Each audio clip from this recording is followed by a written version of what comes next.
প্রথম বিশ্বযুদ্ধ, যা ওয়ার্ল্ড ওয়ার ওয়ান নামে পরিচিত, মানব ইতিহাসের এক ভয়াবহ ও মোড় পরিবর্তনকারী সংঘর্ষ। এই যুদ্ধের পেছনে দীর্ঘদিনের রাজনৈতিক উত্তেজনা, সাম্রাজ্যবাদী প্রতিযোগিতা, সামরিক জোট এবং জাতীয়তাবাদের উত্থান কাজ করেছিল।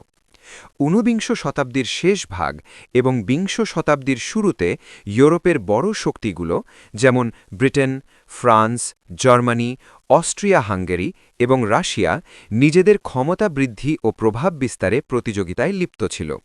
এই প্রতিযোগিতা ধীরে ধীরে এক অস্থিতিশীল পরিবেশ তৈরি করে, যেখানে সামান্য একটি ঘটনা পুরো বিশ্বকে যুদ্ধের দিকে ঠেলে দিতে পারে।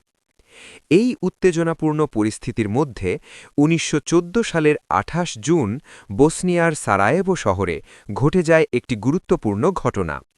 অস্ট্রিয়া-হাঙ্গেরির যুবরাজ আর্চডিউক ফ্রান্স ফার্ডিনান্ড এবং তার স্ত্রীকে হত্যা করা হয় এক সার্বিয়ান জাতীয়তাবাদী গোষ্ঠীর সদস্যের দ্বারা। এই হত্যাকাণ্ড ছিল যুদ্ধের সরাসরি সূচনা, যদিও এর পেছনে জমে থাকা উত্তেজনা অনেক পুরনো। অস্ট্রিয়া-হাঙ্গেরি সার্বিয়ার বিরুদ্ধে যুদ্ধ ঘোষণা করে এবং এর পরপরই ইউরোপের অন্যান্য শক্তিগুলো তাদের জোটের বাধ্যবাধকতার কারণে একে একে যুদ্ধে জড়িয়ে পড়ে। এই সময় ইউরোপ দুটি প্রধান জোটে বিভক্ত ছিল। একদিকে ছিল ট্রিপল অন্তটো, ব্রিটেন, ফ্রান্স ও রাশিয়া; অন্যদিকে ছিল ট্রিপল অ্যালায়েন্স, জার্মানি, অস্ট্রিয়া-হাঙ্গেরি এবং ইতালি, যদিও ইতালি পরে জোট পরিবর্তন করে। এই জোট ব্যবস্থা এমন ছিল যে একটি দেশের বিরুদ্ধে যুদ্ধ মানেই তার মিত্রদেরও যুদ্ধে জড়িয়ে পড়া। ফলে অস্ট্রিয়া-হাঙ্গেরি ও সার্বিয়ার মধ্যে সীমিত সংঘর্ষ দ্রুতই একটি বিশ্বযুদ্ধে রূপ নেয়। যুদ্ধ শুরু হওয়ার পর জার্মানি দ্রুত ফ্রান্সকে পরাজিত করার পরিকল্পনা নেয়, যা শ্লিফেন প্ল্যান নামে পরিচিত। এই পরিকল্পনা অনুযায়ী জার্মানি বেলজিয়ামের মধ্য দিয়ে ফ্রান্সে আক্রমণ চালায়, কিন্তু বেলজিয়ামের নিরপেক্ষতা লঙ্ঘনের কারণে ব্রিটেন যুদ্ধে যোগ দেয় এবং যুদ্ধ আরও বিস্তৃত হয়ে ওঠে। পশ্চিম ফ্রন্টে যুদ্ধ দ্রুত স্থবির হয়ে পড়ে, যেখানে উভয় পক্ষ ট্রেঞ্চ বা খন্দকের মধ্যে অবস্থান নিয়ে দীর্ঘদিন ধরে লড়াই চালায়। এই ট্রেঞ্চ যুদ্ধ ছিল অত্যন্ত কষ্টকর, যেখানে সৈন্যরা কাদা, ঠান্ডা, রোগ এবং ক্রমাগত গোলাবর্ষণের মধ্যে জীবনযাপন করত। পূর্ব ফ্রন্টে পরিস্থিতি ছিল ভিন্ন। এখানে রাশিয়া, জার্মানি ও অস্ট্রিয়া-হাঙ্গেরির বিরুদ্ধে যুদ্ধ করে এবং যুদ্ধের গতি ছিল তুলনামূলকভাবে চলমান। তবে রাশিয়ার অভ্যন্তরীণ দুর্বলতা এবং অর্থনৈতিক সংকটের কারণে তারা ধীরে ধীরে দুর্বল হয়ে পড়ে। পরবর্তীতে ১৯১৭ সালে রাশিয়ায় বিপ্লব ঘটে, যা রাশিয়ান রেভলিউশন নামে পরিচিত, এবং এর ফলে রাশিয়া যুদ্ধ থেকে সরে দাঁড়ায়। যুদ্ধ চলাকালীন নতুন নতুন প্রযুক্তি এবং অস্ত্র ব্যবহৃত হয়, যেমন মেশিনগান, ট্যাঙ্ক, সাবমারিন এবং বিষাক্ত গ্যাস। এসব অস্ত্র যুদ্ধকে আরও ভয়াবহ করে তোলে এবং বিপুল সংখ্যক প্রাণহানির কারণ হয়। সৈন্যদের পাশাপাশি সাধারণ মানুষও এই যুদ্ধের প্রভাব থেকে রেহাই পায়নি। খাদ্য সংকট, অর্থনৈতিক দুরবস্থা এবং ধ্বংসযজ্ঞ পুরো ইউরোপকে বিপর্যস্ত করে তোলে। ১৯১৭ সালে যুক্তরাষ্ট্র যুদ্ধে যোগ দেয়, যা মিত্রশক্তির পক্ষে একটি বড় পরিবর্তন আনে। আমেরিকার অর্থনৈতিক ও সামরিক শক্তি যুদ্ধের গতিপথ পাল্টে দেয়। অবশেষে ১৯১৮ সালে জার্মানি এবং তার মিত্ররা দুর্বল হয়ে পড়ে এবং যুদ্ধবিরতির প্রস্তাব দেয়। ১১ নভেম্বর ১৯১৮ সালে যুদ্ধবিরতি কার্যকর হয়, যা প্রথম বিশ্বযুদ্ধের সমাপ্তি ঘটায়। এই যুদ্ধের পর ১৯১৯ সালে ট্রিটি অব ভার্সাই স্বাক্ষরিত হয়, যা জার্মানির ওপর কঠোর শর্ত আরোপ করে। এই চুক্তি অনেকের কাছে অন্যায় বলে মনে হয় এবং পরবর্তীতে দ্বিতীয় বিশ্বযুদ্ধের বীজ বপন করে। প্রথম বিশ্বযুদ্ধ শুধু একটি সামরিক সংঘর্ষই ছিল না, এটি বিশ্ব রাজনীতি, অর্থনীতি এবং সমাজ ব্যবস্থাকে গভীরভাবে প্রভাবিত করে। বহু সাম্রাজ্যের পতন ঘটে, যেমন অস্ট্রিয়া-হাঙ্গেরি, অটোম্যান সাম্রাজ্য এবং রাশিয়ান সাম্রাজ্য। নতুন নতুন রাষ্ট্রের জন্ম হয় এবং বিশ্ব মানচিত্রে বড় ধরনের পরিবর্তন আসে। এই যুদ্ধের অভিজ্ঞতা মানবজাতিকে বুঝতে শেখায় যে আধুনিক যুদ্ধ কতটা ধ্বংসাত্মক হতে পারে। ইউরোপে যুদ্ধ পরিস্থিতি ১৯১৪ সালের শেষ দিকে যখন স্থবির হয়ে পড়ে, তখন যুদ্ধের প্রকৃতি সম্পূর্ণরূপে বদলে যায়। দ্রুত বিজয়ের আশা ভেঙে গিয়ে যুদ্ধ দীর্ঘস্থায়ী এবং ক্লান্তিকর সংঘর্ষে পরিণত হয়। বিশেষ করে পশ্চিম ফ্রন্টে, যেখানে জার্মানি এবং মিত্রবাহিনী মুখোমুখি অবস্থানে ছিল, সেখানে শুরু হয় খন্দক যুদ্ধ বা ট্রেঞ্চ ওয়ারফেয়ার। সৈন্যরা মাটির নিচে খুঁড়ে তৈরি করা দীর্ঘ খন্দকের মধ্যে অবস্থান নিত, যা একদিকে প্রতিরক্ষা দিত, অন্যদিকে তাদের জীবনকে পরিণত করত চরম দুর্ভোগে। এই খন্দকগুলো ছিল কাদা, পানি এবং মৃতদেহে ভরা। বৃষ্টি হলে পুরো এলাকা জলমগ্ন হয়ে যেত, ফলে সৈন্যদের পায়ে ট্রেঞ্চ ফুট নামে এক ধরনের মারাত্মক সংক্রমণ দেখা দিত। খাদ্যের অভাব, অপরিচ্ছন্নতা এবং নিরন্তর গোলাবর্ষণের মধ্যে তারা দিন কাটাত। এক খন্দক থেকে আরেক খন্দকের দূরত্ব অনেক সময় কয়েকশো গজের বেশি ছিল না। মাঝখানে থাকত নো ম্যানস ল্যান্ড, একটি ভয়ঙ্কর এলাকা যেখানে প্রবেশ করা মানেই প্রায় নিশ্চিত মৃত্যু। ১৯১৬ সালে সংঘটিত ব্যাটল অফ ভার্ডান ছিল এই ধরনের যুদ্ধের অন্যতম ভয়াবহ উদাহরণ। জার্মানি ফ্রান্সের এই গুরুত্বপূর্ণ দুর্গ দখল করতে চেয়েছিল, কিন্তু ফরাসিরা মরিয়া প্রতিরোধ গড়ে তোলে। এই যুদ্ধ প্রায় ১০ মাস ধরে চলে এবং উভয় পক্ষের মিলিয়ে লক্ষ লক্ষ সৈন্য নিহত এবং আহত হয়। এটি প্রমাণ করে যে আধুনিক যুদ্ধ কতটা ধ্বংসাত্মক এবং দীর্ঘস্থায়ী হতে পারে। একই বছর আরেকটি বড় যুদ্ধ সংঘটিত হয়, যা ব্যাটল অব দ্য সম নামে পরিচিত। এই যুদ্ধে প্রথমবারের মতো ট্যাঙ্ক ব্যবহার করা হয়, যা যুদ্ধের কৌশলে একটি নতুন অধ্যায় সূচনা করে। তবে ট্যাঙ্ক তখনও পুরোপুরি কার্যকর ছিল না এবং যুদ্ধের প্রথম দিনেই ব্রিটিশ বাহিনী প্রায় ৬০,০০০ সৈন্য হারায়, যা ব্রিটিশ সামরিক ইতিহাসে সবচেয়ে রক্তক্ষয়ী দিন হিসেবে পরিচিত। যুদ্ধের এই পর্যায়ে প্রযুক্তির ব্যবহার ব্যাপকভাবে বৃদ্ধি পায়। মেশিনগান, আর্টিলারি এবং বিষাক্ত গ্যাস ব্যবহারের ফলে যুদ্ধক্ষেত্র আরও ভয়াবহ হয়ে ওঠে। বিশেষ করে ক্লোরিন ও মাস্টার্ড গ্যাস সৈন্যদের জন্য এক নতুন আতঙ্ক সৃষ্টি করে। গ্যাস আক্রমণের ফলে অনেক সৈন্য অন্ধ হয়ে যেত বা শ্বাসরোধে মারা যেত। এর ফলে সৈন্যদের গ্যাস মাস্ক ব্যবহার বাধ্যতামূলক হয়ে ওঠে। সমুদ্রেও যুদ্ধ চলছিল সমান তীব্রতায়। জার্মানির সাবমারিন বা ইউ-বোটগুলো ব্রিটিশ জাহাজগুলোকে লক্ষ্য করে আক্রমণ চালাত, যাতে ব্রিটেনকে খাদ্য ও সরবরাহ থেকে বিচ্ছিন্ন করা যায়। এই সাবমারিন যুদ্ধের ফলে অনেক নিরীহ বেসামরিক মানুষও প্রাণ হারায়। বিশেষ করে ১৯১৫ সালে সিঙ্কিং অফ আরএমএস লুসিটানিয়া ডুবে যাওয়ার ঘটনা বিশ্বজুড়ে ক্ষোভ সৃষ্টি করে এবং যুক্তরাষ্ট্রের জনমত ধীরে ধীরে জার্মানির বিরুদ্ধে চলে যায়। পূর্ব ফ্রন্টে যুদ্ধের গতি ছিল ভিন্ন ধরনের। এখানে রাশিয়া শুরুতে কিছু সাফল্য পেলেও পরে জার্মানির কাছে পরাজিত হয়। ব্যাটল অফ টাননবার্গে জার্মানি রাশিয়ার একটি বড় বাহিনীকে সম্পূর্ণভাবে ধ্বংস করে দেয়। এই পরাজয়ে রাশিয়ার সামরিক দুর্বলতাকে স্পষ্ট করে তোলে এবং দেশের অভ্যন্তরে অসন্তোষ বাড়িয়ে দেয়। এদিকে অটোমান সাম্রাজ্য যুদ্ধে যোগ দেয় জার্মানির পক্ষে, যার ফলে মধ্যপ্রাচ্যেও যুদ্ধ ছড়িয়ে পড়ে। ব্রিটেন এবং তার মিত্ররা দার্দানেলস প্রণালী দখল করার চেষ্টা করে, যা গ্যালিপোলি ক্যাম্পেইন নামে পরিচিত। এই অভিযান ব্যর্থ হয় এবং এতে মিত্রবাহিনীর প্রচুর ক্ষয়ক্ষতি হয়। যুদ্ধ শুধু সৈন্যদের মধ্যেই সীমাবদ্ধ ছিল না, এটি সাধারণ মানুষের জীবনেও গভীর প্রভাব ফেলেছিল। ইউরোপের বিভিন্ন দেশে খাদ্য সংকট দেখা দেয়, শিল্প উৎপাদন যুদ্ধের জন্য কেন্দ্রীভূত হয় এবং নারীরা প্রথমবারের মতো ব্যাপকভাবে কারখানা এবং অন্যান্য কাজে অংশ নিতে শুরু করে। এই পরিবর্তনগুলো পরবর্তীতে সমাজে নারীদের ভূমিকা বদলে দিতে গুরুত্বপূর্ণ ভূমিকা রাখে। যুদ্ধের এই দীর্ঘস্থায়ী অবস্থা মানুষের মানসিকতায়ও প্রভাব ফেলে। অনেক সৈন্য শেল শক নামে মানসিক সমস্যায় ভুগতে শুরু করে, যা আজকের দিনে পোস্ট ট্রমাটিক স্ট্রেস ডিসঅর্ডার হিসেবে পরিচিত। এই মানসিক আঘাত যুদ্ধের নিষ্ঠুরতা এবং অবিরাম ভয়ের ফল ছিল। এই অধ্যায়ে আমরা দেখতে পাই কিভাবে প্রথম বিশ্বযুদ্ধ দ্রুত শেষ হওয়ার পরিবর্তে এক দীর্ঘ, রক্তক্ষয়ী এবং জটিল সংঘর্ষে পরিণত হয়। যুদ্ধের প্রযুক্তিগত উন্নতি যেমন নতুন কৌশল নিয়ে আসে, তেমনি তা মানুষের দুর্ভোগও বহুগুণ বাড়িয়ে দেয়। ইউরোপের মাটি রক্তে ভিজে ওঠে, আর মানব সভ্যতা বুঝতে পারে যে আধুনিক যুদ্ধের মূল্য কতটা ভয়াবহ হতে পারে। যুদ্ধ দীর্ঘায়িত হওয়ার সঙ্গে সঙ্গে ১৯১৬ সালের শেষ এবং ১৯১৭ সালের শুরুতে ইউরোপের সামগ্রিক পরিস্থিতি ক্রমেই সংকটময় হয়ে ওঠে। যুদ্ধক্ষেত্রে যেমন স্থবিরতা বিরাজ করছিল, তেমনি দেশের অভ্যন্তরে অর্থনৈতিক চাপ, খাদ্য সংকট এবং মানুষের অসন্তোষ দ্রুত বাড়ছিল। এই সময়টি ছিল প্রথম বিশ্বযুদ্ধের এক গুরুত্বপূর্ণ মোড়, যেখানে সামরিক সংঘর্ষের পাশাপাশি রাজনৈতিক ও সামাজিক পরিবর্তনও বড় ভূমিকা রাখতে শুরু করে। জার্মানি বুঝতে পারে যে স্থলযুদ্ধে দ্রুত বিজয় অর্জন করা সম্ভব নয়, তাই তারা সমুদ্রপথে ব্রিটেনকে দুর্বল করার জন্য সাবমেরিন যুদ্ধকে আরও তীব্র করে তোলে। ১৯১৭ সালে জার্মানি অসীম সাবমেরিন যুদ্ধ বা আনরেস্ট্রিক্টেড সাবমেরিন ওয়ারফেয়ার ঘোষণা করে, যার মাধ্যমে তারা যে কোনো জাহাজ সামরিক বা বেসামরিক ডুবিয়ে দেবার সিদ্ধান্ত নেয়। এর ফলে আটলান্টিক মহাসাগরে বিপুল সংখ্যক জাহাজ ধ্বংস হতে থাকে, যা আন্তর্জাতিক বাণিজ্য ও খাদ্য সরবরাহে বড় ধরনের প্রভাব ফেলে। এই নীতির ফলে সবচেয়ে বেশি ক্ষুব্ধ হয় যুক্তরাষ্ট্র।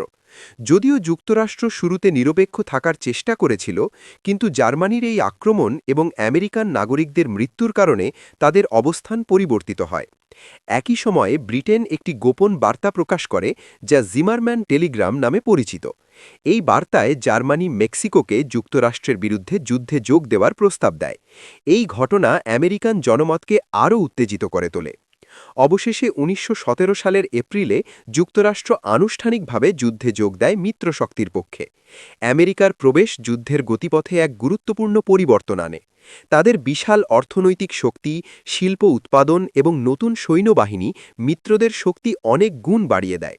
যদিও আমেরিকান সৈন্যদের ইউরোপে পৌঁছতে কিছুটা সময় লাগে, তবে তাদের উপস্থিতি জার্মানির উপর মানসিক চাপ সৃষ্টি করে। এদিকে পূর্ব ইউরোপে পরিস্থিতি আরও নাটকীয় হয়ে ওঠে। রাশিয়ার অভ্যন্তরে দীর্ঘদিনের অসন্তোষ, খাদ্য সংকট এবং যুদ্ধের ব্যর্থতা মিলিয়ে এক বিস্ফোরক পরিস্থিতির সৃষ্টি করে। ১৯১৭ সালে রাশিয়ায় ঘটে রাশিয়ান রেভলিউশন, যার ফলে জার শাসনের পতন ঘটে। পরবর্তীতে বলশেবিকরা ক্ষমতা দখল করে এবং তারা যুদ্ধ থেকে সরে দাঁড়ানোর সিদ্ধান্ত নেয়। রাশিয়া ১৯১৮ সালে জার্মানির সঙ্গে ট্রিটি অফ ব্রেস্ট লিটোভিস্ক স্বাক্ষর করে, যার মাধ্যমে তারা আনুষ্ঠানিকভাবে যুদ্ধ থেকে বেরিয়ে আসে। এর ফলে জার্মানি পূর্ব ফ্রন্ট থেকে তাদের সৈন্য সরিয়ে পশ্চিম ফ্রন্টে পাঠাতে সক্ষম হয়। এটি সাময়িকভাবে জার্মানির অবস্থানকে শক্তিশালী করে তোলে। ১৯১৮ সালের শুরুতে জার্মানি পশ্চিম ফ্রন্টে একটি বড় আক্রমণ চালায়, যা স্প্রিং অফেন্সিভ নামে পরিচিত। তারা আশা করেছিল আমেরিকান বাহিনী পুরোপুরি শক্তিশালী হওয়ার আগেই মিত্রশক্তিকে পরাজিত করা যাবে। প্রথম দিকে তারা কিছু সাফল্য অর্জন করলেও শেষ পর্যন্ত তারা ক্লান্ত হয়ে পড়ে এবং তাদের অগ্রগতি থেমে যায়। এরপর মিত্রশক্তি পাল্টা আক্রমণ শুরু করে, যা 100 ডেজ অফেন্সিভ নামে পরিচিত। এই আক্রমণে ব্রিটেন, ফ্রান্স এবং নতুন যুক্ত হওয়া আমেরিকান বাহিনী একযোগে জার্মানির বিরুদ্ধে অগ্রসর হয়। জার্মান সৈন্যবাহিনী ধীরে ধীরে পিছিয়ে যেতে থাকে এবং তাদের মনোবল ভেঙে পড়ে। এই সময় জার্মানির অভ্যন্তরেও অস্থিরতা শুরু হয়। অর্থনৈতিক সংকট, খাদ্য ঘাটতি এবং যুদ্ধের ক্লান্তি সাধারণ মানুষের মধ্যে অসন্তোষ সৃষ্টি করে। সৈন্যদের মধ্যেও বিদ্রোহ দেখা দেয়। অবশেষে ১৯১৮ সালের নভেম্বর মাসে জার্মান সম্রাট কাইজার উইলহেম দ্বিতীয় পদত্যাগ করতে বাধ্য হন এবং জার্মানিতে একটি নতুন সরকার গঠিত হয়। পরিস্থিতি এতটাই খারাপ হয়ে যায় যে জার্মানি আর যুদ্ধ চালিয়ে যেতে পারে না। তারা যুদ্ধবিরতির প্রস্তাব দেয় এবং ১৯১৮ সালের ১১ই নভেম্বর আর্মিস্টেস অফ 11 নভেম্বর 1918 স্বাক্ষরিত হয়। এর মাধ্যমে ৪ বছরের ভয়াবহ যুদ্ধের অবসান ঘটে। এই পর্যায়ে যুদ্ধের ফলাফল স্পষ্ট হয়ে ওঠে। মিত্রশক্তি বিজয়ী হয় এবং কেন্দ্রীয় শক্তিগুলো পরাজিত হয়। কিন্তু এই বিজয় ছিল অত্যন্ত ব্যয়বহুল। লক্ষ লক্ষ মানুষের প্রাণহানি, ধ্বংসপ্রাপ্ত শহর এবং বিপর্যস্ত অর্থনীতি পুরো বিশ্বকে গভীর সংকটে ফেলে দেয়। এই অধ্যায়ে আমরা দেখলাম কিভাবে যুক্তরাষ্ট্রের প্রবেশ, রাশিয়ার বিপ্লব এবং জার্মানির অভ্যন্তরীণ সংকট যুদ্ধের শেষ পর্যায়কে প্রভাবিত করে। যুদ্ধের শেষটা যেমন নাটকীয় ছিল, তেমনি এর প্রভাব ছিল সুদূরপ্রসারী। যুদ্ধ শেষ হওয়ার পর বিশ্ব যেন এক গভীর ধ্বংসস্তূপের উপর দাঁড়িয়েছিল। ৪ বছরের ভয়াবহ সংঘর্ষ শুধু সৈন্যদের জীবনই কেড়ে নেয়নি, বরং অর্থনীতি, সমাজ এবং রাজনীতির ভিত্তিকেও নড়িয়ে দিয়েছিল। ইউরোপের বহু শহর ধ্বংসপ্রাপ্ত, শিল্প কারখানা ভেঙে পড়া, কৃষিক্ষেত্র নষ্ট এবং কোটি কোটি মানুষ বাস্তুচ্যুত হয়ে পড়ে। এই পরিস্থিতিতে একটি স্থায়ী শান্তি প্রতিষ্ঠার জন্য বিজয়ী শক্তিগুলো একত্রিত হয় এবং একটি নতুন বিশ্ব ব্যবস্থা গঠনের চেষ্টা শুরু করে। ১৯১৯ সালে ফ্রান্সের প্যারিসে অনুষ্ঠিত হয় একটি গুরুত্বপূর্ণ সম্মেলন, যা প্যারিস পিস কনফারেন্স নামে পরিচিত। এখানে বিশ্বের প্রধান বিজয়ী শক্তিগুলো ব্রিটেন, ফ্রান্স, যুক্তরাষ্ট্র এবং ইটালি যুদ্ধ পরবর্তী ব্যবস্থাপনা নিয়ে আলোচনা করে। এই সম্মেলনে যুক্তরাষ্ট্রের প্রেসিডেন্ট উড্রো উইলসন তার বিখ্যাত ১৪ দফা প্রস্তাব করেন, যেখানে তিনি একটি ন্যায়ভিত্তিক এবং স্থায়ী শান্তির পরিকল্পনা তুলে ধরেন। তার লক্ষ্য ছিল ভবিষ্যতে এমন যুদ্ধ যেন আর না হয়। তবে বাস্তবে পরিস্থিতি ছিল ভিন্ন। ফ্রান্স এবং ব্রিটেন চেয়েছিল জার্মানিকে কঠোরভাবে শাস্তি দিতে, যাতে তারা আর কখনো যুদ্ধ করার মতো শক্তি অর্জন না করতে পারে। এরই ফলে তৈরি হয় ট্রিটি অফ ভার্সাই, যা জার্মানির জন্য অত্যন্ত কঠোর শর্ত আরোপ করে। এই চুক্তির মাধ্যমে জার্মানিকে যুদ্ধের সম্পূর্ণ দায় স্বীকার করতে বাধ্য করা হয়, যা ওয়ার গিল্ট ক্লজ নামে পরিচিত। এছাড়া তাদের বিপুল পরিমাণ ক্ষতিপূরণ দিতে হয়, যা তাদের অর্থনীতিকে ধ্বংস করে দেয়। জার্মানির সামরিক শক্তিও ব্যাপকভাবে সীমিত করা হয়। তাদের সেনাবাহিনীর সংখ্যা কমিয়ে আনা হয়, নৌবাহিনী দুর্বল করা হয় এবং বিমান বাহিনী সম্পূর্ণ নিষিদ্ধ করা হয়। জার্মানি তাদের অনেক ভূখণ্ড হারায়। আলসেস লরেন অঞ্চল ফ্রান্সের কাছে ফিরে যায় এবং পূর্ব ইউরোপের নতুন রাষ্ট্র গঠনের জন্য জার্মানির কিছু অংশ কেটে নেওয়া হয়। এছাড়া তাদের উপনিবেশগুলো বিজয়ী শক্তিগুলোর মধ্যে ভাগ করে দেওয়া হয়। এই সব শর্ত জার্মান জনগণের মধ্যে তীব্র ক্ষোভ এবং অপমানের অনুভূতি সৃষ্টি করে। এই সম্মেলনের আরেকটি গুরুত্বপূর্ণ ফল ছিল লিগ অফ নেশনস প্রতিষ্ঠা। এর মূল উদ্দেশ্য ছিল আন্তর্জাতিক বিরোধ শান্তিপূর্ণভাবে সমাধান করা এবং ভবিষ্যতে যুদ্ধ প্রতিরোধ করা।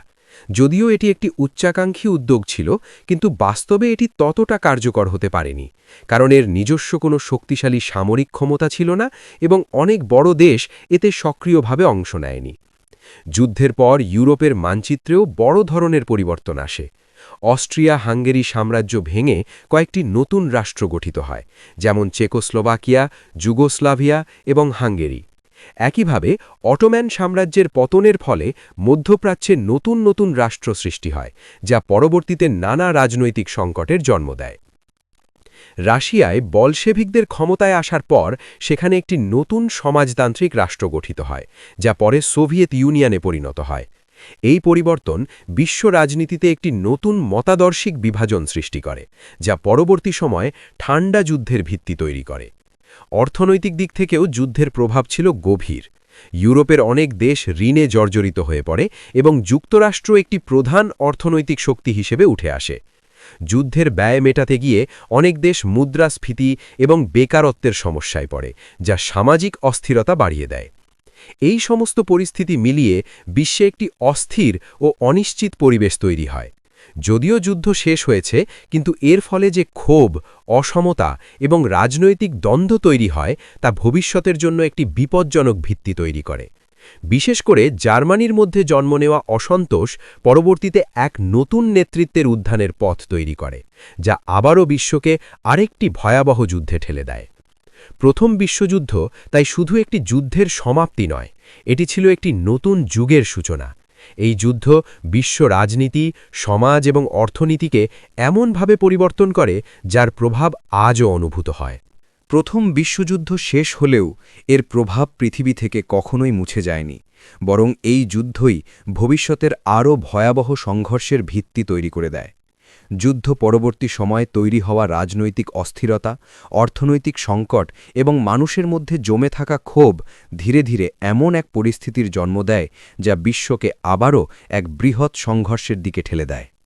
ট্রিটি অফ ভার্সাইয়ের কঠোর শর্ত জার্মানির ওপর এমনভাবে চাপিয়ে দেওয়া হয়েছিল যা দেশটির অর্থনীতি ও সমাজ ব্যবস্থাকে ভেঙে দেয়।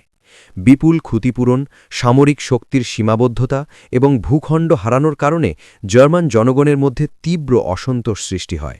তারা এই চুক্তিকে অপমানজনক মনে করত এবং বিশ্বাস করত যে তাদের সঙ্গে অন্যায় করা হয়েছে।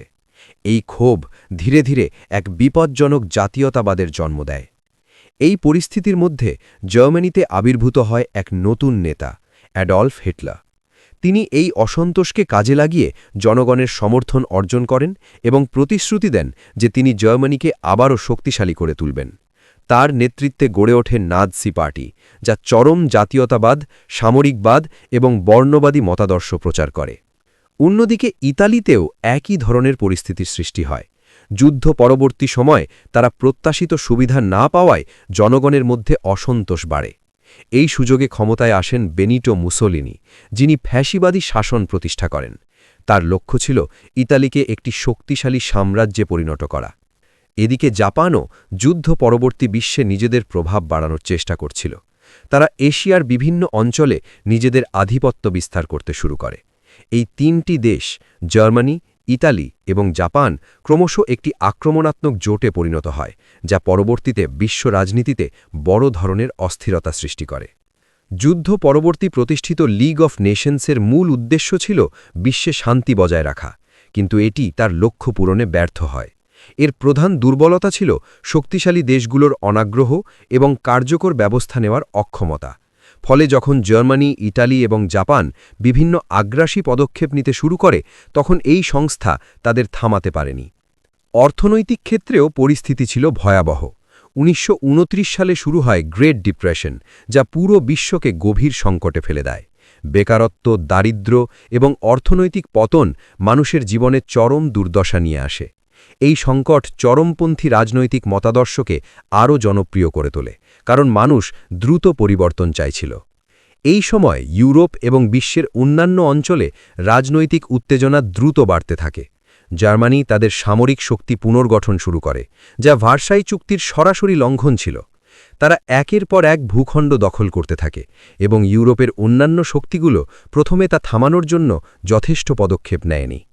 অবশেষে ১৯৩৯ সালে জার্মানি পোল্যান্ড আক্রমণ করলে পরিস্থিতি বিস্ফোরিত হয়ে ওঠে। এর ফলেই শুরু হয় ওয়ার্ল্ড ওয়ার টু, যা প্রথম বিশ্বযুদ্ধের চেয়েও বেশি ভয়াবহ এবং ধ্বংসাত্মক ছিল। এইভাবে দেখা যায়, প্রথম বিশ্বযুদ্ধ শুধু একটি সংঘর্ষের সমাপ্তি নয়, এটি ছিল আরেকটি বৃহত্তর সংঘর্ষের সূচনা। যুদ্ধ পরবর্তী নির্দেশনাগুলো, বিশেষ করে ভার্সাই চুক্তি, বিশ্বকে স্থায়ী শান্তি দিতে ব্যর্থ হয় এবং বরং নতুন সমস্যার জন্ম দেয়। প্রথম বিশ্বযুদ্ধ মানব সভ্যতার জন্য এক কঠিন শিক্ষা ছিল। এটি দেখিয়ে দিয়েছিল যে ক্ষমতার লড়াই, জাতীয়তাবাদ এবং প্রতিশোধের মনোভাব কতটা ধ্বংসাত্মক হতে পারে। কিন্তু সেই শিক্ষা পুরোপুরি গ্রহণ করা হয়নি, যার ফলে বিশ্বকে আবারও এক ভয়াবহ যুদ্ধে জড়িয়ে পড়তে হয়। প্রথম বিশ্বযুদ্ধ এবং তার পরবর্তী ঘটনাগুলো আলোচনা করার পর স্পষ্ট হয়ে যায় যে এই ইতিহাস কেবল কয়েকটি যুদ্ধ বা চুক্তির ধারাবাহিকতা নয়, বরং মানব সভ্যতার এক গভীর পরিবর্তনের গল্প। এই শেষ অংশে আমরা পুরো ঘটনাপ্রবাহকে একটি সমন্বিত দৃষ্টিতে দেখব, কিভাবে এই যুদ্ধ মানুষের চিন্তা, রাজনীতি, সমাজ ও ভবিষ্যতের পথকে চিরতরে বদলে দিয়েছে। ওয়ার্ল্ড ওয়ার ওয়ান ছিল প্রথম আধুনিক শিল্পযুদ্ধ, যেখানে প্রযুক্তি এবং মানব সম্পদের এমন এক সমন্বয় দেখা যায় যা আগে কখনো ঘটেনি। এই যুদ্ধে প্রথমবারের মতো ব্যাপকভাবে মেশিনগান, ট্যাঙ্ক, সাবমারিন ও বিমান ব্যবহার করা হয়। এর ফলে যুদ্ধের ধরন পুরোপুরি বদলে যায়, যেখানে পূর্বের মতো দ্রুত বিজয় সম্ভব ছিল না, বরং দীর্ঘমেয়াদী ধ্বংস ও ক্লান্তি হয়ে ওঠে প্রধান বৈশিষ্ট্য। এই যুদ্ধের একটি বড় প্রভাব ছিল মানুষের মানসিকতা ও সংস্কৃতির ওপর। যুদ্ধের আগে ইউরোপে যে আত্মবিশ্বাস এবং উন্নতির বিশ্বাস ছিল তা পুরোপুরি ভেঙে পড়ে। সাহিত্য, শিল্প ও দর্শনে এক ধরনের হতাশা ও প্রশ্নবোধ জন্ম নেয়। লস্ট জেনারেশন নামে পরিচিত এক প্রজন্ম যুদ্ধের অভিজ্ঞতায় মানসিকভাবে ভেঙে পড়ে, যারা জীবনের অর্থ খুঁজে পেতে সংগ্রাম করছিল। রাজনৈতিকভাবে এই যুদ্ধ বহু পুরনো সাম্রাজ্যের অবসান ঘটায়। অস্ট্রিয়া, হাঙ্গারি, অটোমান এবং রাশিয়ান সাম্রাজ্যের পতনের মাধ্যমে বিশ্বের নতুন রাষ্ট্রের জন্ম হয়। কিন্তু এই নতুন রাষ্ট্রগুলো অনেক সময় দুর্বল ছিল এবং তাদের সীমানা নির্ধারণে জাতিগত ও সাংস্কৃতিক বাস্তবতাকে উপেক্ষা করা হয়েছিল, যা ভবিষ্যতে নানা সংঘর্ষের কারণ হয়ে দাঁড়ায়। রাশিয়ান রেভলিউশনের মাধ্যমে একটি সম্পূর্ণ নতুন রাজনৈতিক মতাদর্শ, কমিউনিজম, বিশ্ব রাজনীতিতে গুরুত্বপূর্ণ ভূমিকা নিতে শুরু করে। এর ফলে বিশ্ব দুটি ভিন্ন আদর্শে বিভক্ত হতে থাকে, যা পরবর্তীতে দীর্ঘমেয়াদী উত্তেজনার জন্ম দেয়। অর্থনৈতিক দিক থেকেও এই যুদ্ধ একটি নতুন যুগের সূচনা করে। ইউরোপের অর্থনৈতিক শক্তি দুর্বল হয়ে পড়ে এবং যুক্তরাষ্ট্র একটি প্রধান বিশ্ব শক্তি হিসেবে উঠে আসে। একই সাথে যুদ্ধের ক্ষতিপূরণের জন্য অনেক দেশ ঋণগ্রস্ত হয়ে পড়ে এবং তাদের অভ্যন্তরীণ অর্থনীতি অস্থিতিশীল হয়ে ওঠে। এই অস্থিতিশীলতা পরবর্তীতে গ্রেট ডিপ্রেশনের মতো বড় সংকটকে আরও তীব্রতর করে। সামাজিক দিক থেকেও পরিবর্তন ছিল উল্লেখযোগ্য। যুদ্ধের সময় পুরুষরা ফ্রন্টে থাকায় নারীরা কারখানা, অফিস এবং অন্যান্য ক্ষেত্রে কাজ করতে শুরু করে। এর ফলে সমাজে নারীদের ভূমিকা বদলে যায় এবং পরবর্তীতে তারা অধিক অধিকার অর্জনের পথে এগিয়ে যায়। তবে এই সমস্ত পরিবর্তনের মধ্যেও একটি বড় ব্যর্থতা ছিল স্থায়ী শান্তি প্রতিষ্ঠা করতে না পারা। লীগ অফ নেশনস প্রতিষ্ঠিত হলেও এটি কার্যকরভাবে যুদ্ধ প্রতিরোধ করতে পারেনি। শক্তিশালী দেশগুলির স্বার্থপরতা এবং পারস্পরিক অবিশ্বাসের কারণে এই সংস্থা তার লক্ষ্যে পূরণে ব্যর্থ হয়। সবশেষে বলা যায়, প্রথম বিশ্বযুদ্ধ ছিল এমন একটি ঘটনা যা শুধু তার সময়কেই নয়, ভবিষ্যতের পুরো ইতিহাসকে প্রভাবিত করেছে। এটি আমাদের শেখায় যে যুদ্ধের ফলাফল কখনোই সীমাবদ্ধ থাকে না, এর প্রভাব জনমের পর জনম ধরে চলতে থাকে। তুমি যেভাবে ধারাবাহিকভাবে পরের অধ্যায়ে চাইছ, এখানে একটা বিষয় পরিষ্কার করা দরকার। ওয়ার্ল্ড ওয়ার ওয়ানের মূল ইতিহাস, কারণ, যুদ্ধের ধাপ, সমাপ্তি এবং পরবর্তী প্রভাব সবগুলো বড় অধ্যায়ে আমরা ইতিমধ্যেই কভার করে ফেলেছি। অর্থাৎ ঐতিহাসিকভাবে নতুন অধ্যায় আর নেই। তবে এখানেই থেমে গেলে পুরো বিষয়টা অসম্পূর্ণ থেকে যায়। তাই এখন আমরা একটি বিশ্লেষণধর্মী ও গভীরতর অধ্যায় শুরু করতে পারি, যেখানে এই যুদ্ধকে অন্য দৃষ্টিকোণ থেকে দেখা হবে। প্রথম বিশ্বযুদ্ধকে যদি শুধু একটি সামরিক সংঘর্ষ হিসেবে দেখা হয়, তাহলে এর প্রকৃত গুরুত্ব বোঝা যায় না। এটি ছিল ক্ষমতার ভারসাম্য, জাতীয়তাবাদ এবং আধুনিক রাষ্ট্র ব্যবস্থার সংঘর্ষ। ইউরোপের দেশগুলি দীর্ঘদিন ধরে নিজেদের শক্তি বাড়াতে গিয়ে এমন একটি পরিস্থিতি তৈরি করেছিল যেখানে যুদ্ধ প্রায় অনিবার্য হয়ে ওঠে। এই দৃষ্টিকোণ থেকে দেখলে বোঝা যায়, যুদ্ধটি হঠাৎ করে শুরু হয়নি, বরং এটি ছিল বহু বছরের রাজনৈতিক ভুল, কূটনৈতিক ব্যর্থতা এবং পারস্পরিক অবিশ্বাসের ফল। এই যুদ্ধের একটি গুরুত্বপূর্ণ দিক ছিল মোট যুদ্ধ ধারণা। এর মানে শুধু সৈন্যরা নন, পুরো জাতি, অর্থনীতি, শিল্প, কৃষি, এমনকি সাধারণ মানুষ যুদ্ধের অংশ হয়ে যায়। সরকারগুলো তাদের দেশের সমস্ত সম্পদ যুদ্ধের জন্য ব্যবহার করতে শুরু করে। কারখানাগুলো অস্ত্র তৈরি করে, কৃষকরা খাদ্য উৎপাদন বাড়ায় এবং সাধারণ মানুষকে প্রচারণার মাধ্যমে যুদ্ধকে সমর্থন করতে উৎসাহিত করা হয়। এইভাবে যুদ্ধ একটি সর্বব্যাপী অভিজ্ঞতায় পরিণত হয়। প্রচারণা বা প্রোপাগ্যান্ডাও এই সময় গুরুত্বপূর্ণ ভূমিকা পালন করে। প্রতিটি দেশ তাদের জনগণকে বোঝানোর চেষ্টা করে যে তারা ন্যায়ের পক্ষে লড়ছে।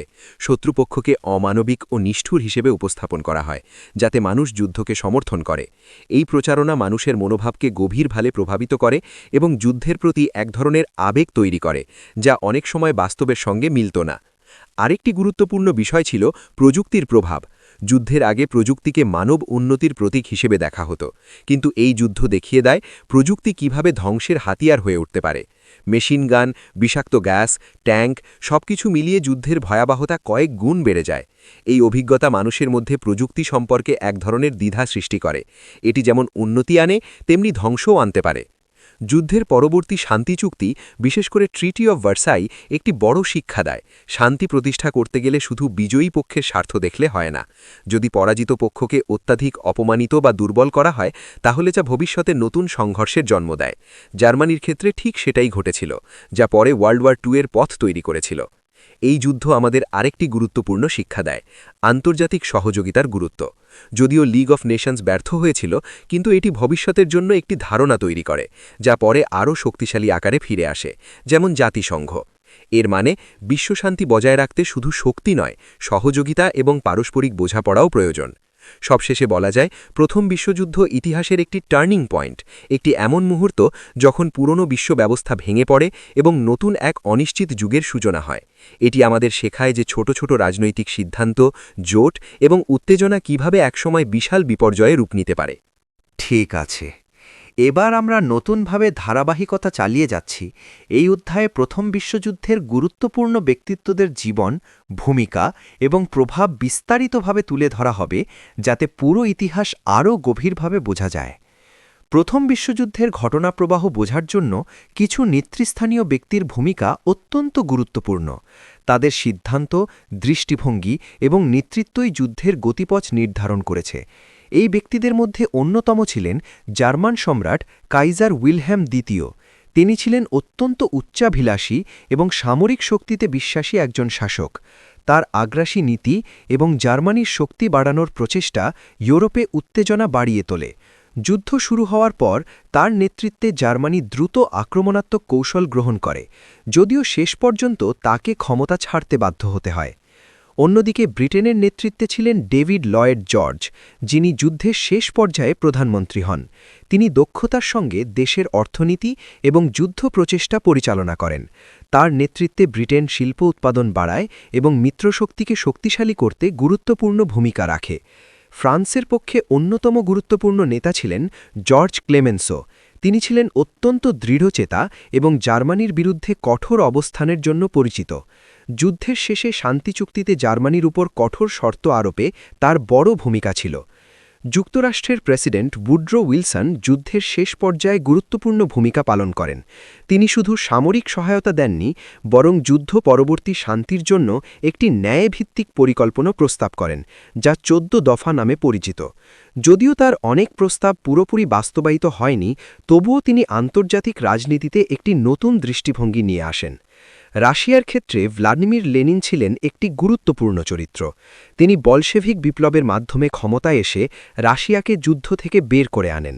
তার এই সিদ্ধান্ত যুদ্ধের ভারসাম্য বদলে দেয় এবং জার্মানিকে সাময়িক সুবিধা দেয়। এছাড়া অস্ট্রিয়া হাঙ্গেরির যুবরাজ আর্চডিউক ফ্রান্স ফার্ডিন্যান্ডের হত্যাকাণ্ড যুদ্ধের সূচনা ঘটায়।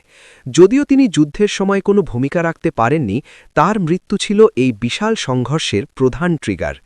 এই ব্যক্তিদের পাশাপাশি আরও অনেক সামরিক নেতা, কূটনীতিক এবং সাধারণ মানুষ এই যুদ্ধে ভূমিকা রেখেছে। কিন্তু এই কয়েকজন নেতার সিদ্ধান্তই যুদ্ধের দিক পরিবর্তনে সবচেয়ে বড় প্রভাব ফেলেছে। এই অধ্যায় থেকে আমরা বুঝতে পারি, ইতিহাস শুধু ঘটনা দিয়ে তৈরি হয় না, এটি মানুষের সিদ্ধান্ত, নেতৃত্ব এবং চিন্তাভাবনার ফল। একজন নেতার একটি সিদ্ধান্ত কখনো কখনো পুরো বিশ্বের ভাগ্য বদলে দিতে পারে। এবার আমরা প্রথম বিশ্বযুদ্ধের ঘটনাগুলোকে একটি সুসংগঠিত টাইমলাইন আকারে বিশ্লেষণ করব, যাতে শুরু থেকে শেষ পর্যন্ত পুরো ধারাবাহিকতা পরিষ্কারভাবে বোঝা যায়। এই অধ্যায়ে বছরভিত্তিক গুরুত্বপূর্ণ ঘটনাগুলো ধারাবাহিকভাবে তুলে ধরা হচ্ছে, যা ওয়ার্ল্ড ওয়ার ওয়ানের সম্পূর্ণ চিত্রকে আরও স্পষ্ট করছে। ১৯১৪ সাল ছিল যুদ্ধের সূচনার বছর। ২৮ জুন বসনিয়ার সারায়েভোতে আর্চডিউক ফ্রান্স ফার্ডিন্যান্ড হত্যার মধ্য দিয়ে উত্তেজনার বিস্ফোরণ ঘটে। এর ঠিক এক মাস পর অস্ট্রিয়া হাঙ্গেরি সার্বিয়ার বিরুদ্ধে যুদ্ধ ঘোষণা করে। এরপর জার্মানি, রাশিয়া, ফ্রান্স এবং ব্রিটেন একে একে যুদ্ধে জড়িয়ে পড়ে। জার্মানি দ্রুত ফ্রান্সকে পরাজিত করার জন্য শ্লিফেন প্ল্যান বাস্তবায়ন করে, কিন্তু তা পুরোপুরি সফল হয়নি। একই বছর ফার্স্ট ব্যাটল অফ দ্য মার্নে মিত্রবাহিনী জার্মানির অগ্রযাত্রা থামিয়ে দেয়, যার ফলে পশ্চিম ফ্রন্টে স্থবিরতা শুরু হয়। ১৯১৫ সালে যুদ্ধ আরও বিস্তৃত হয়। অটোমান সাম্রাজ্য জার্মানির পক্ষে যুদ্ধে যোগ দেয় এবং মধ্যপ্রাচ্যে নতুন ফ্রন্ট তৈরি হয়। এই সময়ই গালিপোলি ক্যাম্পেইন শুরু হয়, যা শেষ পর্যন্ত ব্যর্থ হয়। একই বছর জার্মানি সাবমেরিন যুদ্ধ শুরু করে এবং সিঙ্কিং অফ আরএমএস লুসিটেনিয়া ডুবে যাওয়ার ঘটনা বিশ্বজুড়ে আলোড়ন সৃষ্টি করে। ১৯১৬ সাল ছিল সবচেয়ে রক্তক্ষয়ী বছরগুলোর একটি। ব্যাটল অফ ভার্ডান এবং ব্যাটল অফ দ্য সোমের মতো যুদ্ধগুলোতে লক্ষ লক্ষ সৈন্য নিহত হয়। এই বছরই প্রথমবারের মতো ট্যাঙ্ক যুদ্ধক্ষেত্রে ব্যবহার করা হয়, যা যুদ্ধের প্রযুক্তিগত পরিবর্তনের সূচনা করে। ১৯১৭ সালে যুদ্ধের মোড় ঘুরতে শুরু করে। জার্মানির অসীম সাবমেরিন যুদ্ধ এবং জিমারম্যান টেলিগ্রাম প্রকাশ পাওয়ার ফলে যুক্তরাষ্ট্র যুদ্ধে যোগ দেয়। একই সময় রাশিয়ায় ঘটে রাশিয়ান রেভলিউশন, যার ফলে রাশিয়া দুর্বল হয়ে পড়ে এবং পরে যুদ্ধ থেকে সরে দাঁড়ায়। ১৯১৮ সালে যুদ্ধের শেষ পর্যায়ে শুরু হয়।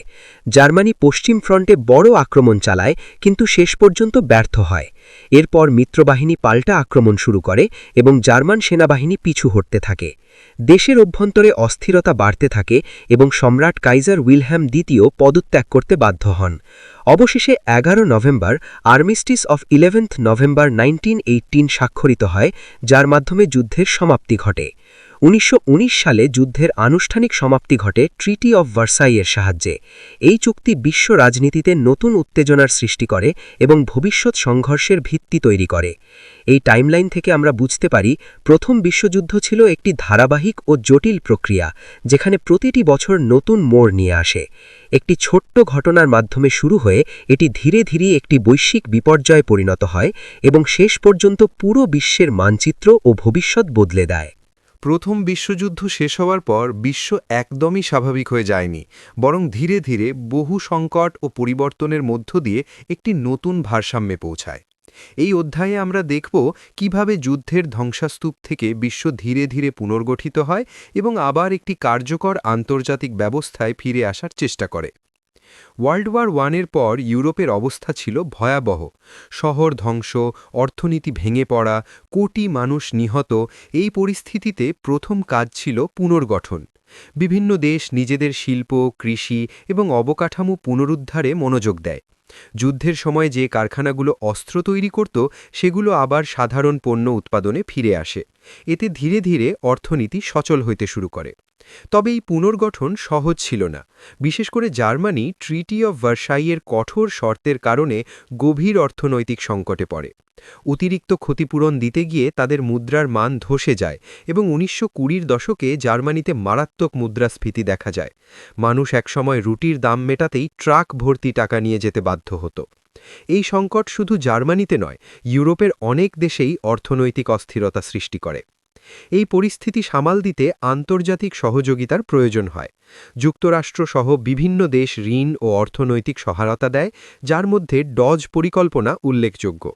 এর মাধ্যমে জার্মানির অর্থনীতি কিছুটা স্থিতিশীল হয় এবং ইউরোপে অর্থনৈতিক প্রবাহ আবার চালু হতে শুরু করে। ফলে ১৯২০ দশকের মাঝামাঝি সময়ে ইউরোপে এক ধরনের সাময়িক স্থিতিশীলতা ফিরে আসে। এই সময়টিকে অনেকেই রোরিং টোয়েন্টিজ বলে উল্লেখ করেন। বিশেষ করে পশ্চিমা বিশ্বে অর্থনৈতিক উন্নতি, শিল্প, সংস্কৃতি এবং প্রযুক্তির দ্রুত অগ্রগতি দেখা যায়। নতুন নতুন উদ্ভাবন যেমন রেডিও, গাড়ি এবং চলচ্চিত্র শিল্প মানুষের জীবনে বড় পরিবর্তন আনে। শহুরে জীবনযাত্রা আধুনিক হয়ে ওঠে এবং মানুষের মধ্যে নতুন আশার সঞ্চার হয়। রাজনৈতিক ক্ষেত্রেও কিছু ইতিবাচক পরিবর্তন দেখা যায়। লিগ অব নেশনস আন্তর্জাতিক বিরোধ মীমাংসার জন্য কাজ শুরু করে। যদিও এটি পুরোপুরি সফল হয়নি, তবুও অনেক ছোটখাটো বিরোধ শান্তিপূর্ণভাবে সমাধান করতে সক্ষম হয়। দেশগুলো কূটনীতির মাধ্যমে সমস্যা সমাধানের দিকে বেশি মনোযোগ দিতে শুরু করে। এছাড়া ১৯২৫ সালে লকার্নো ট্রিটিজ এবং ১৯২৮ সালে কেলগ ব্রিয়ান্ট প্যাক্টের মতো চুক্তিগুলো যুদ্ধকে নিরুৎসাহিত করার জন্য গুরুত্বপূর্ণ ভূমিকা রাখে। এসব উদ্বেগ দেখায় যে বিশ্ব নেতারা অন্তত চেষ্টা করছিলেন ভবিষ্যতে বড় যুদ্ধ এড়াতে। সামাজিক ক্ষেত্রেও বড় পরিবর্তন ঘটে। নারীরা যুদ্ধের সময় কাজ করার অভিজ্ঞতার কারণে সমাজে নতুন অবস্থান লাভ করে। অনেক দেশে তারা ভোটাধিকার পায় এবং কর্মক্ষেত্রে তাদের অংশগ্রহণ বাড়ে। শিক্ষা, সংস্কৃতি এবং নাগরিক অধিকারের ক্ষেত্রেও উন্নতি দেখা যায়। তবে এই স্বাভাবিকতা ছিল অনেকটাই ভঙ্গুর, কারণ যুদ্ধের গভীর ক্ষত পুরোপুরি সেরে ওঠেনি। জাতিগত দ্বন্দ্ব, রাজনৈতিক অসন্তোষ এবং অর্থনৈতিক বৈষম্য রয়ে যায়। এই দুর্বল ভিত্তির ওপর দাঁড়িয়ে থাকা শান্তি ১৯২৯ সালের গ্রেট ডিপ্রেশনের ধাক্কায় আবার ভেঙে পড়ে। সব মিলিয়ে বলা যায়, প্রথম বিশ্বযুদ্ধের পর বিশ্ব পুরোপুরি আগের অবস্থায় ফিরে যায়নি, বরং এটি একটি নতুন রূপ ধারণ করে, যেখানে আধুনিকতা, প্রযুক্তি এবং আন্তর্জাতিক সহযোগিতা বাড়লেও ভেতরে ভেতরে অস্থিরতা থেকেই যায়। এই অস্থিরতাই পরবর্তীতে আবার বিশ্বকে নতুন সংঘর্ষের দিকে নিয়ে যায়।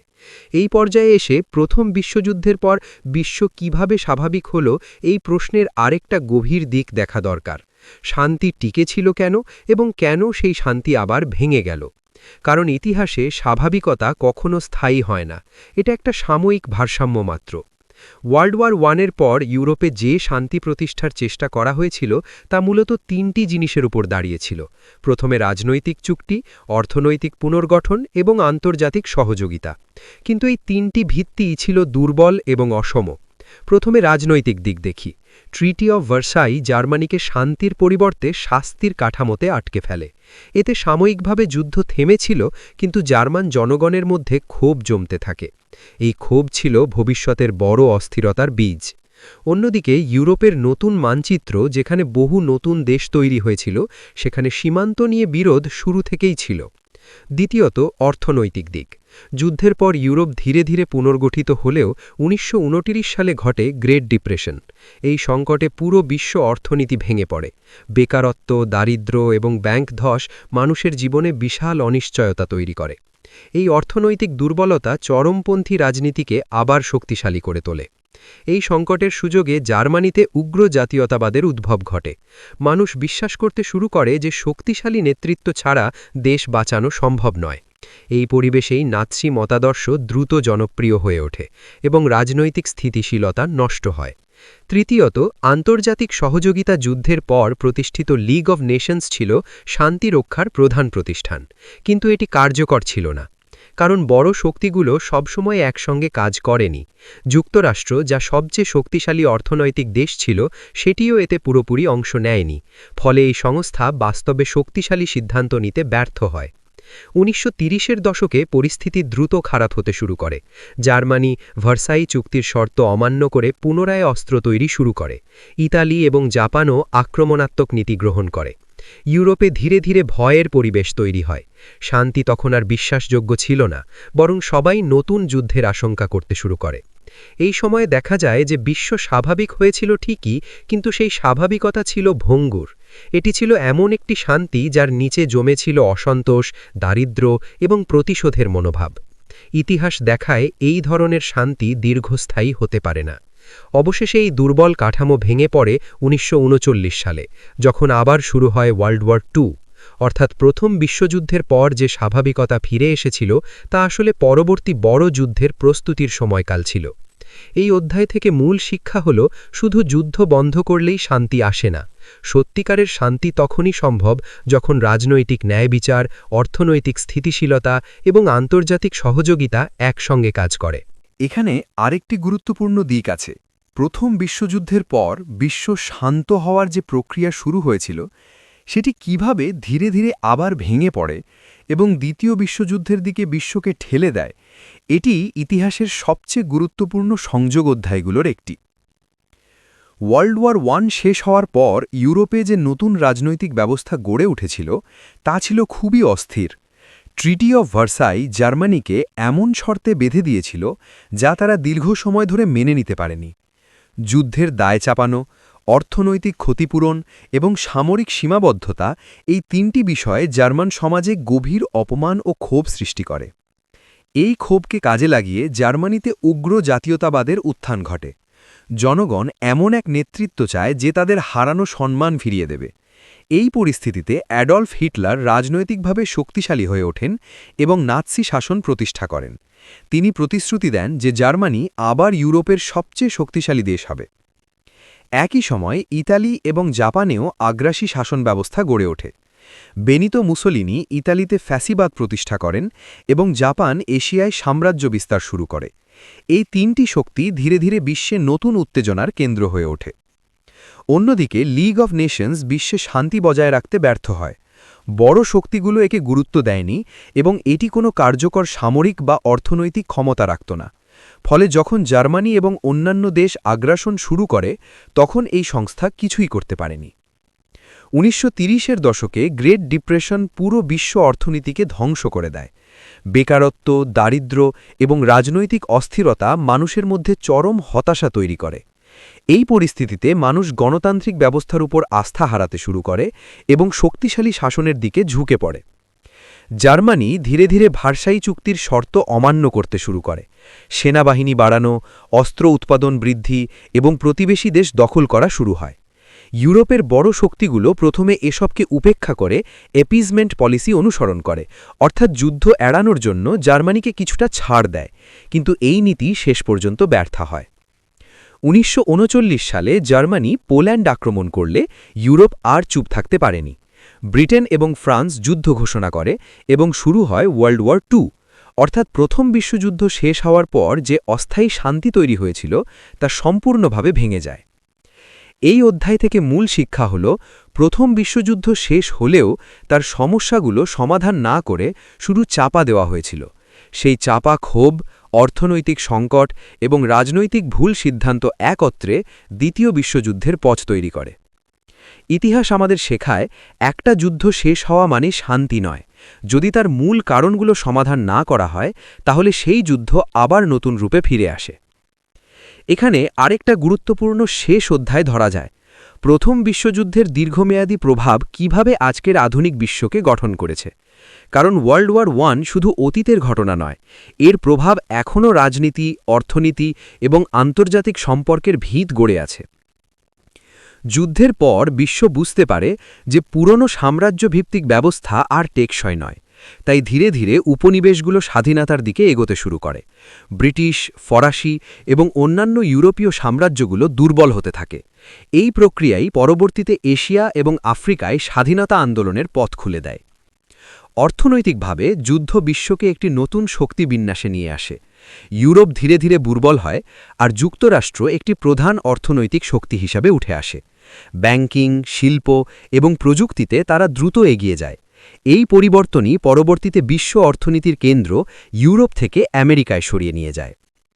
রাজনৈতিকভাবে যুদ্ধ নতুন আন্তর্জাতিক কাঠামোর জন্ম দেয়। যদিও লিগ অফ নেশনস পুরোপুরি সফল হয়নি, তবে এর ধারণা থেকেই পরবর্তীতে আরও শক্তিশালী আন্তর্জাতিক সংস্থা গড়ে ওঠে। বিশ্ব বুঝতে পারে একক দেশ নয়, সমষ্টিগত নিরাপত্তা ছাড়া স্থায়ী শান্তি সম্ভব নয়। সামাজিকভাবে যুদ্ধ মানুষের চিন্তাধারায় বড় পরিবর্তন আনে। মানুষ বুঝতে পারে যে আধুনিক প্রযুক্তি যেমন উন্নতি আনতে পারে, তেমনি ভয়াবহ ধ্বংসও আনতে পারে। এই যুদ্ধ মানুষের মধ্যে যুদ্ধবিরোধী মনোভাব এবং শান্তির প্রয়োজনীয়তা সম্পর্কে নতুন সচেতনতা তৈরি করে। মানসিকভাবে এটি ছিল এক গভীর ধাক্কা। লক্ষ লক্ষ মানুষের মৃত্যু, পরিবার ধ্বংস এবং অনিশ্চিত ভবিষ্যৎ মানুষের মধ্যে এক ধরনের হারানো প্রজন্ম বা লস্ট জেনারেশন তৈরি করে। সাহিত্য, শিল্প এবং সংস্কৃতিতেও এই হতাশা এবং বাস্তবতার প্রতিফলন দেখা যায়। সবচেয়ে বড় শিক্ষা হল, প্রথম বিশ্বযুদ্ধ দেখিয়েছে একটি ছোট রাজনৈতিক ভুল বা সিদ্ধান্ত কিভাবে পুরো বিশ্বকে ধ্বংসের দিকে নিয়ে যেতে পারে। সারায়েভোর এক হত্যাকাণ্ড থেকে শুরু হয়ে এটি বিশ্বব্যাপী যুদ্ধ হিসাবে বিবেচিত হয়। শেষ কথা হল, ওয়ার্ল্ড ওয়ার ওয়ান আমাদের শেখায় শান্তি কোনো স্বাভাবিক অবস্থা নয়, এটি তৈরি করতে হয়, রক্ষা করতে হয় এবং বুঝে রাখতে হয়। যদি তা না করা হয়, ইতিহাস আবার একই পথে ফিরে যেতে পারে। বিশ্বে আবার বড় ধরনের যুদ্ধ না হওয়ার জন্য একটা জিনিস নয়, বরং কয়েকটি স্তরে একসাথে কাজ করা দরকার। রাজনীতি, অর্থনীতি, শিক্ষা, আন্তর্জাতিক আইন এবং মানুষের মানসিকতা। ইতিহাস, বিশেষ করে ওয়ার্ল্ড ওয়ার ওয়ান এবং পরবর্তী সংঘর্ষগুলো দেখিয়েছে, যুদ্ধ হঠাৎ হয় না, ধীরে ধীরে ভুল সিদ্ধান্ত এবং অবিশ্বাস জমে বড় বিপর্যয় রূপ নেয়। প্রথমত, কূটনীতি বা আলোচনার সংস্কৃতি শক্তিশালী করতে হবে। দেশগুলোর মধ্যে সমস্যা হলে যুদ্ধ নয়, আলোচনার মাধ্যমে সমাধান করতে হবে। এজন্য আন্তর্জাতিক সংস্থাগুলোর গুরুত্ব খুব বেশি। ইউনাইটেড নেশনস এই কাজের প্রধান কাঠামো হিসেবে কাজ করে, যেখানে দেশগুলো বসে সিদ্ধান্ত নেয়, বিরোধ মেটায় এবং যুদ্ধ এড়ানোর চেষ্টা করে। যদি এই প্ল্যাটফর্মগুলোকে গুরুত্ব দেওয়া হয়, তাহলে অনেক সংঘর্ষ শুরুতেই থেমে যেতে পারে। দ্বিতীয়ত, অর্থনৈতিক স্থিতিশীলতা খুব গুরুত্বপূর্ণ।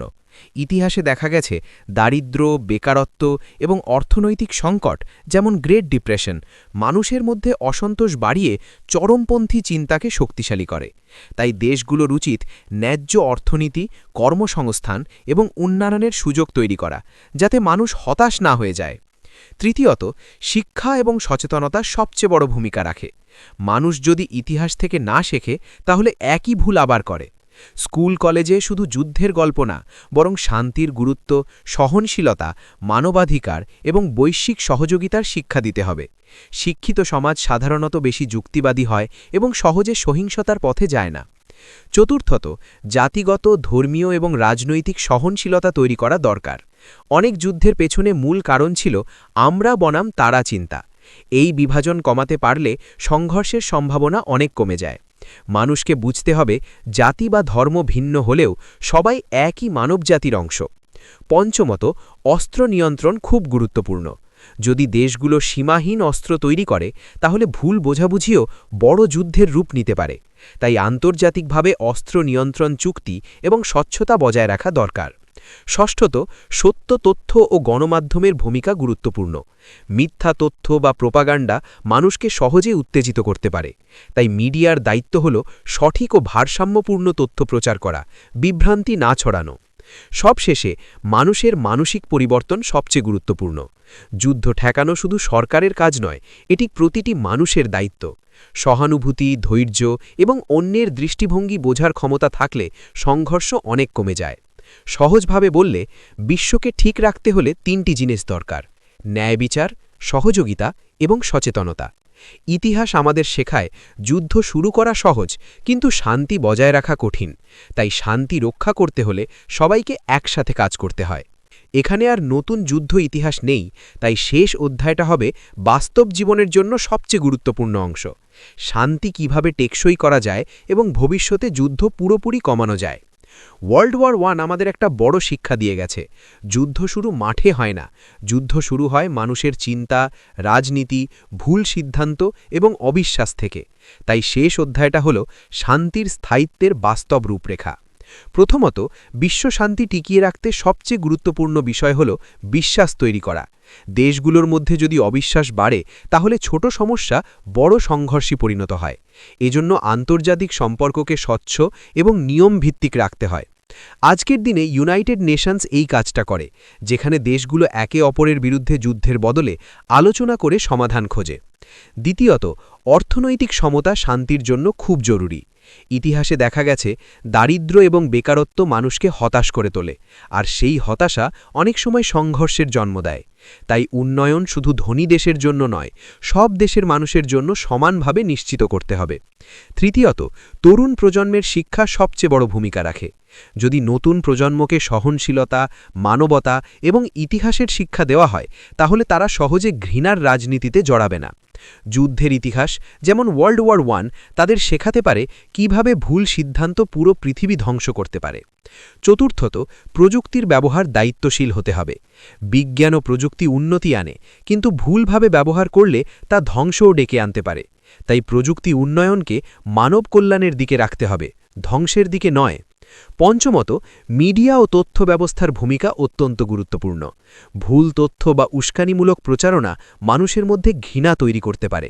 তাই সত্য, নিরপেক্ষ এবং শান্তিপূর্ণ তথ্য প্রচার করা জরুরি।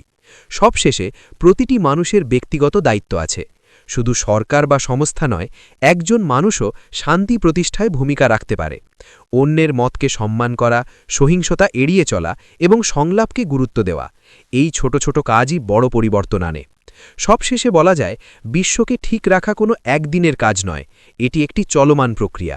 যুদ্ধ এড়ানো মানে শুধু অস্ত্র থামানো নয়, বরং মানুষের মনোভাব বদলানো।